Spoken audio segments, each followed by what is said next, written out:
Now we shall discuss the nature of the polity in early medieval period.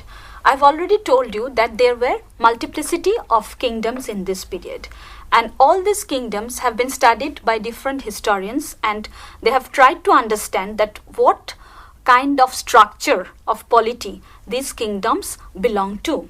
So we have a scenario in North India, we have a scenario in South India, and naturally whatever the kind of polity that was structured in the case of North India was different from that of South India. So overall, the whole Indian scenario has been structured into three models. So we have, for the first thing, we have the model of a centralized monarchical system where we find the king, the monarch, holds the power along with the centralized bureaucracy. For example, we had this in the case of the Mauryas. Secondly, we have the fragmented polity as envisaged by the feudalism proponents.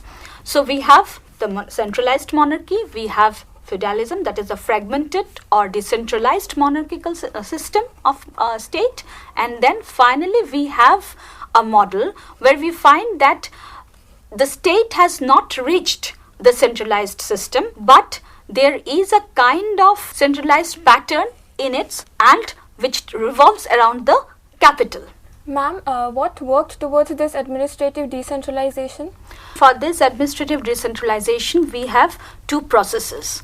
Number one was the practice of making land grants, and which led to the lack of administrative privileges on the part of the ruler. And secondly, the ruler lost its control over the army.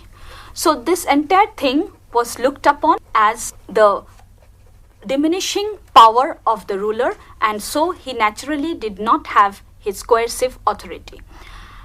This was again situated in the backdrop of the Puranas, where we find that there was a deep-seated social crisis, and this deep-seated social crisis, the loss of the Varnasrama Dharma, this was all situated or all located because of the lack of power of the king or lack of use of dondo by the king.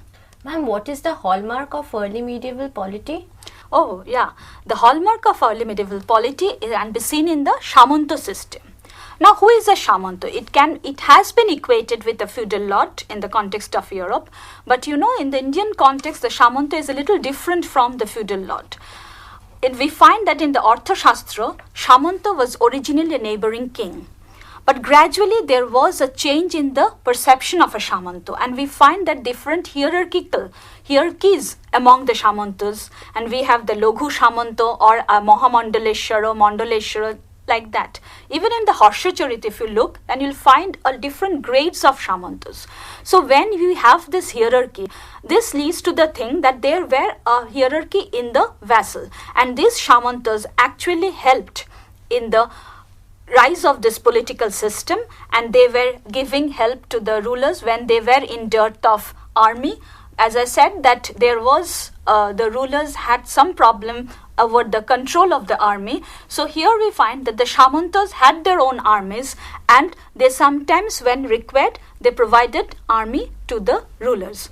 So this Samanta system has been looked at from different angles by the historians.